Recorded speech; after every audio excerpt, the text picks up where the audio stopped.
A wounded soldier could survive the bullet and then be deliberately burned by the man trying to save him. For surgeons in early gunpowder warfare, this was not cruelty. It was medicine. A soldier was carried in with an arquebus wound. His clothing might be soaked in blood. Torn flesh surrounded a dark opening where the projectile had punched through skin and muscle, sometimes smashing bone underneath. There was no anesthesia, no germ theory, no sterile operating room. And waiting beside the surgeon could be a container of oil heated almost to boiling. The oil was going into the wound. To understand why anyone thought this was a good idea, you have to forget almost everything modern medicine knows about infection. By the early 16th century, gunshot injuries were still relatively new problems for European surgeons. They looked different from sword cuts and arrow wounds. The tissue could be crushed, blackened, and badly damaged. Surgeons needed an explanation. One influential surgeon, Giovanni da Vigo, argued that wounds caused by firearms were poisoned by gunpowder. His writings helped spread the idea that this supposed poison had to be destroyed by cauterizing the injury with extremely hot oil. Historical reviews of war wound treatment confirmed that this became an accepted approach during the 16th century. Imagine what that meant for the patient. He had already been shot. Men restrained him while the surgeon exposed the wound. There were no modern painkillers to make what followed disappear. Hot oil contacted already traumatized tissue. The pain would have been immediate. And medically, there was a devastating problem. Heat does not politely distinguish between something harmful inside a wound and healthy human cells. Sufficient heat damages proteins, blood vessels, skin, and deeper tissue. So a wound already struggling to survive was being given an additional thermal injury. The treatment intended to prevent death could create more dead tissue. And dead tissue was exactly what bacteria would later thrive in. But nobody in that tent knew about bacteria. They could see the consequences: swelling, fever, foul-smelling drainage, black tissue. But microorganisms remained invisible. Infection was interpreted through older medical theories. Surgeons were working with what they could observe, what authorities had written, and what generations before them believed. So the pot stayed hot. The instruments were primitive, and wounded men continued receiving a treatment that could add a burn to a gunshot wound. Then, in the 1530s, a young French military surgeon named Ambroise Paré found himself surrounded by wounded soldiers. Paré knew the accepted treatment. He used the hot oil. Until something went wrong, he ran out. What happened to the soldiers who didn't receive the supposedly life-saving boiling oil would help overturn one of the most brutal assumptions in early battlefield medicine. The boiling oil was supposed to neutralize poison. Instead, it could create a second injury inside the first. For the wounded soldier, the experience began with pain that is difficult to imagine. The original projectile had already torn through flesh, crushed small blood vessels, and sometimes shattered bone. Then, intensely heated oil was introduced into that damaged tissue. Heat caused proteins to denature and cells to die. Small vessels could be further injured. Tissue around the projectile channel could become burned and devitalized.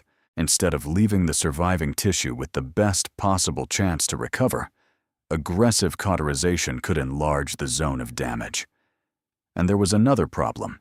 The surgeon's world was anything but sterile. Hands moved from patient to patient. Instruments were reused. Cloth dressings could carry dirt and organic material. A probe might be inserted into a wound to search for a projectile or fragments of clothing. Surgeons understood cleanliness in various practical ways, but they had no knowledge of microorganisms as the cause of surgical infection. The germ theory that would transform medicine was still centuries away. So imagine the days after treatment. At first, the soldier had survived. That did not mean he was safe. The wound might become increasingly swollen and painful. Discharge could appear. fever could begin. In serious infections, tissue might die and develop a foul odor. What modern doctors recognize as warning signs of infection could be interpreted very differently by a 16th century practitioner. And pus itself was not always regarded as evidence that something had gone terribly wrong. For centuries, European medicine inherited the concept of laudable pus, the belief that certain pus formation could be a normal or even desirable part of healing. The history of this idea stretches back to ancient medical traditions and persisted long after better wound treatments began challenging it. The result was a horrifying contradiction. A surgeon could look at an inflamed, draining wound and see something very different from what a modern trauma surgeon would see. Meanwhile, the soldier's body was fighting a microscopic enemy nobody knew existed. If infection remained local, he might survive after days or weeks of pain. If it spread, the situation became much darker. Without antibiotics, serious wound infections could progress into systemic illness. Fever, weakness, confusion, and deterioration could follow. Certain contaminated wounds could also develop gangrene, particularly where badly damaged tissue had lost its blood supply. And the battlefield environment offered bacteria countless opportunities. Soil, dirty clothing driven into wounds, damaged flesh, dead tissue, crowded treatment areas. None of this meant early surgeons were ignorant or indifferent. Many were remarkably observant.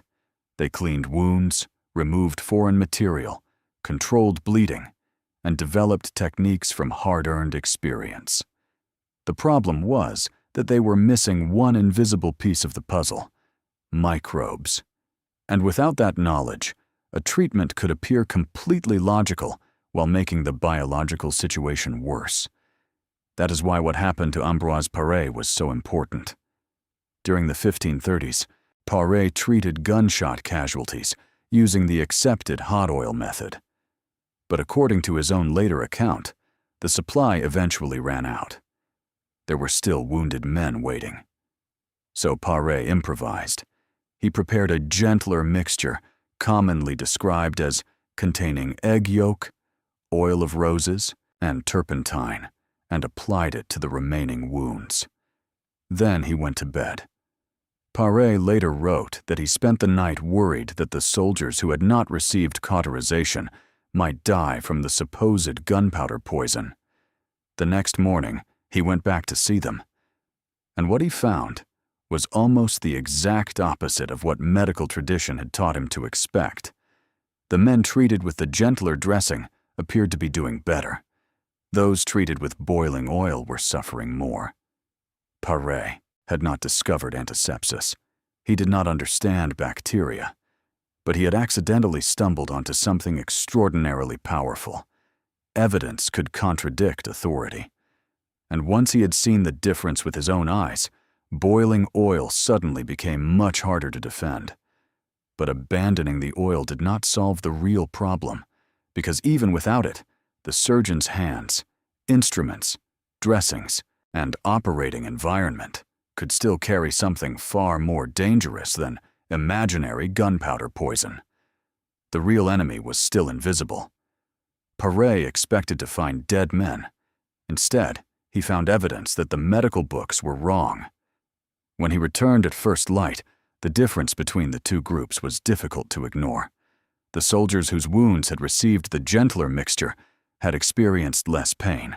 Their wounds showed less swelling and inflammation. The men treated according to accepted medical wisdom were worse.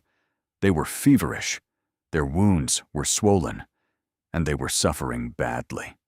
This episode comes from Paré's own later account of his early military experience, generally dated to the French campaign in Piedmont in 1537.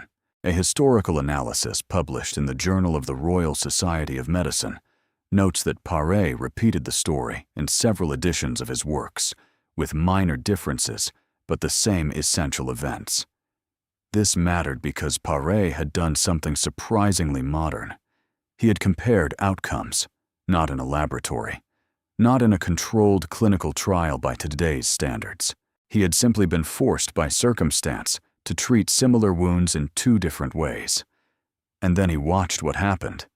The observation was powerful enough that Paré resolved to stop treating gunshot wounds with burning oil. His first book on gunshot wounds appeared in 1545, helping spread his approach beyond the men he personally treated. Historical reviews of military wound care identify this rejection of hot oil cauterization as an important development in the evolution of battlefield surgery. But there is an important detail that often disappears when this story is retold. Paré had not discovered antisepsis, not even close. His replacement dressing contained egg yolk, rose oil, and turpentine. It was less destructive than pouring near-boiling oil into traumatized flesh, but Paré still had no concept of bacteria causing infection. He was changing medicine without understanding exactly why the change worked, and that meant the wounded soldier was still surrounded by danger. Picture the treatment area. Blood dried on wooden surfaces. A surgeon's hands moved from wound to wound. Metal probes entered torn flesh. Forceps searched for foreign material.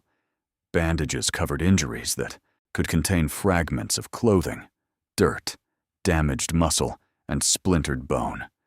Nobody was sterilizing instruments according to modern principles. Nobody was wearing surgical gloves.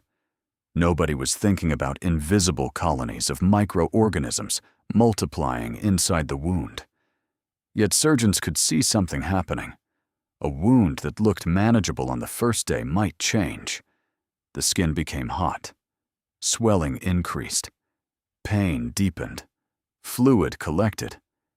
Then came the smell. When tissue died and infection advanced, wounds could produce foul discharge and unmistakable odors. Fever might follow. The patient who had survived the initial injury could weaken days later. The surgeon could see the pattern. He simply could not see its cause. And that distinction is crucial. Pre-modern surgeons were not necessarily careless men blindly hacking at bodies. Many were careful observers operating inside an incomplete scientific model. Paré himself became famous precisely because he was willing to let experience challenge authority. But even he retained ideas that modern medicine would reject. Historical accounts note that Paré continued to accept the old concept that pus could play a desirable role in wound healing. That belief had deep roots. For generations, certain forms of pus had been interpreted as part of a healthy healing process, the famous idea of laudable pus. To modern eyes, pus can signal infection. To an early surgeon, its appearance could sometimes seem reassuring. That misunderstanding had deadly consequences, because once a wound became seriously infected, the available options were brutally limited. There were no antibiotics, no bacterial cultures, no sterile operating theaters. And if tissue began dying faster than the body could contain the infection, the surgeon might face an increasingly desperate choice: leave the limb or remove it. That brought the wounded soldier to another terrifying feature of medicine before antiseptics: amputation. Paré would eventually become associated with another major improvement there: controlling bleeding from severed vessels with ligatures rather than relying solely on cauterization with hot irons. He did not invent ligatures, but his advocacy helped restore and popularize their surgical use. It sounds like progress. And it was. But imagine undergoing an amputation in the 16th century.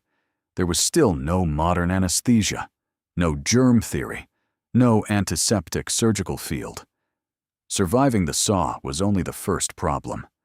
Surviving what entered the wound afterward was another. And for the next several centuries, surgeons would become extraordinarily fast at removing limbs, while remaining almost completely blind to the microscopic reasons so many surgical wounds later turned deadly. The boiling oil was disappearing. The real killer wasn't. Removing the limb could save a soldier from one danger: Then the hospital itself could kill him. By the 18th and early 19th centuries, military surgery had become more organized and technically capable. Surgeons could amputate shattered limbs, control major bleeding, extract some projectiles, and dress enormous wounds. But they still lacked the one idea that would transform everything. They did not understand how microorganisms caused infection. So the medical environment could become part of the disease. Imagine a crowded field hospital during the Napoleonic era. Men lie close together. Blood stains tables and bedding. Used dressings accumulate nearby. Surgeons work through casualty after casualty. Their coats become stiff with blood and biological material. Instruments are reused because there is another wounded man waiting. A surgeon might wipe a knife or saw between procedures. That was not sterilization. The blade could still carry microscopic contamination directly toward exposed tissue, and once an amputation began, there was nowhere for the patient to escape. Before reliable surgical anesthesia, assistants physically restrained him. The knife divided skin and muscle. The saw met bone. The sound was unmistakable. Then came the race to stop hemorrhage. Speed became a prized surgical skill, partly because every additional moment meant more suffering. Experienced surgeons could perform major amputations remarkably quickly, although famous claims about individual surgeons completing them in fantastically short times are often repeated without strong documentation. But a fast operation did not guarantee survival. The stump remained an enormous open wound, and the days afterward could be more dangerous than the surgery itself. A patient might initially appear stable. Then the wound became increasingly painful. The edges reddened. Swelling developed. Pus appeared. The smell could change. Fever followed. In severe cases, tissue became dark and died. One feared complication was hospital gangrene, a rapidly destructive wound infection described repeatedly in military hospitals. During the American Civil War, Union medical officers documented thousands of cases. The enormous medical and surgical history of the War of the Rebellion, compiled by the U.S. Army Surgeon General's Office, contains detailed observations of hospital gangrene and the desperate treatments used against it. And some of those treatments sound almost as frightening as the disease. Surgeons experimented with powerful chemicals and caustic agents intended to destroy diseased tissue. Nitric acid, bromine, and other substances were used in Civil War hospitals, alongside removing dead tissue and isolating affected patients when possible. Bromine became particularly associated with treatment of hospital gangrene in Union hospitals. There was a strange irony here. Doctors still did not possess a complete modern understanding of bacteria, yet some had begun recognizing that the condition could spread between patients. Civil War medical records describe efforts at isolation, ventilation, cleanliness, and destruction of contaminated material. They were getting closer. Not because they could see microorganisms, because they could see patterns. One man developed gangrene, then another nearby. A contaminated ward seemed dangerous. Cleaner conditions sometimes produced better results. The evidence was accumulating, but medicine was still trapped between observation and explanation. Even during the American Civil War, more than 300 years after Perret rejected boiling oil, surgeons still operated without Joseph Lister's antiseptic system. Lister's influential work using carbolic acid to reduce surgical infection appeared in 1867, after the war had ended. His approach was built partly on Louis Pasteur's developing work on microorganisms and putrefaction.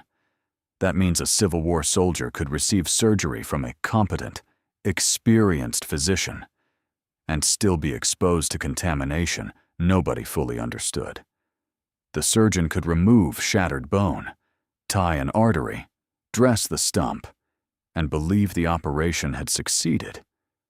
Then several days later, fever arrived. The wound changed. The smell appeared. And suddenly everyone around the bed understood that something was terribly wrong. They just could not see what was attacking him. For centuries, medicine had fought infection with heat, oils, acids, drainage, amputation, and countless wound preparations. Some helped, some did nothing. Some caused additional damage.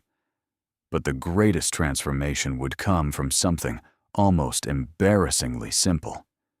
Surgeons had to accept that an invisible living world could travel on their hands, instruments, dressings, and through contaminated material, straight into the body of the patient they were trying to save. Once that idea was taken seriously, surgery would never look the same again, and the change began with a substance that brought its own strange smell into the operating room: carbolic acid. For centuries, surgeons had tried to destroy something they could not see.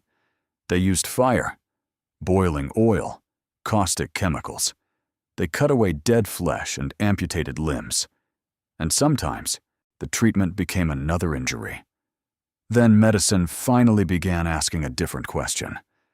What if the danger wasn't a mysterious poison inside the wound? What if it was entering from the outside? By the 19th century, scientists were beginning to dismantle older explanations of decay and disease. Louis Pasteur's experiments helped establish that microorganisms were responsible for processes previously attributed to spontaneous generation. For surgery, that idea had enormous consequences. Because if microscopic organisms could cause putrefaction, what were they doing inside an open wound? British surgeon Joseph Lister took that possibility seriously. Working in Glasgow, Lister was deeply troubled by what happened after otherwise successful operations. A surgeon could perform the procedure correctly, control the bleeding, and close or dress the wound. Then infection appeared. The patient developed fever. Pus collected. Tissue deteriorated. Sometimes the patient died. Lister connected Pasteur's work with what he was seeing in surgical wards. He began experimenting with carbolic acid, or phenol, which was already being used as a disinfecting agent. In 1867, Lister published a series of cases in The Lancet, describing his antiseptic method for treating compound fractures and other wounds. His results helped demonstrate that preventing contamination could dramatically change surgical outcomes. It was not modern sterile surgery yet.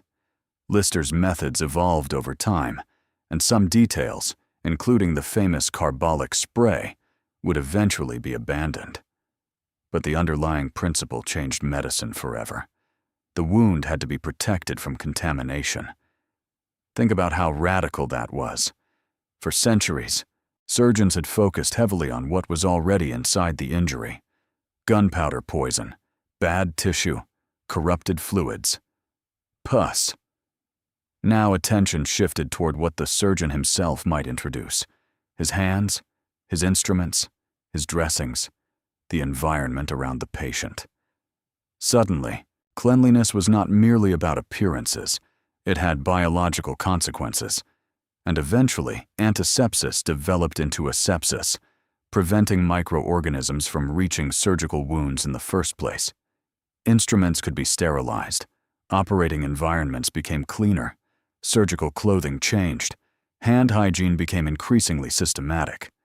Later came sterile gloves, improved anesthesia, bacteriology, antibiotics, blood transfusion, modern trauma surgery, and infection control. None of it happened overnight. And the history was not a simple march from ignorant surgeons to enlightened ones. Semmelweis had already demonstrated the extraordinary importance of hand-washing in obstetric medicine before Lister's antiseptic system. Pasteur supplied crucial experimental foundations. Other researchers developed bacteriology further. Surgeons debated, modified, and sometimes resisted new methods. But eventually, the invisible enemy became visible scientifically. And that takes us back to the soldier at the beginning. He has been shot. His flesh is torn. He is bleeding. and the man approaching him carries a container of nearly boiling oil. The surgeon believes he is destroying poison. He does not know about bacteria. He does not know that heat can create additional dead tissue. He cannot know about antibiotics, sterile instruments, surgical gloves, microbial cultures, or modern wound management. He's trying to save a human life using the medical reality available to him. That may be the strangest part of this entire story. Boiling oil wasn't horrifying because surgeons wanted their patients to suffer. It was horrifying because, according to the medical reasoning of its time, it could make sense. Then Ambroise Paré ran out of oil. He observed that the men who escaped cauterization seemed to fare better. Centuries later, Pasteur helped reveal the microbial world. Lister turned that knowledge towards surgery, and gradually, the medical battlefield shifted from fighting imaginary poison with extreme heat to fighting actual contamination. Today, a serious traumatic wound is still dangerous, but a modern patient can encounter sterile equipment, anesthesia, antibiotics when indicated, imaging, blood products, carefully controlled surgery, intensive care, and generations of accumulated knowledge about infection. Things that would have seemed almost supernatural to the wounded soldiers of Paré's world. So the next time modern medicine feels cold, complicated, or excessively clean, remember what that cleanliness replaced: a wooden table, a terrified patient, a surgeon doing everything he believed was right, and a pot of hot oil. If stories like this remind you how extraordinary modern medicine really is, consider liking the video and subscribing for the next forgotten chapter of medical history.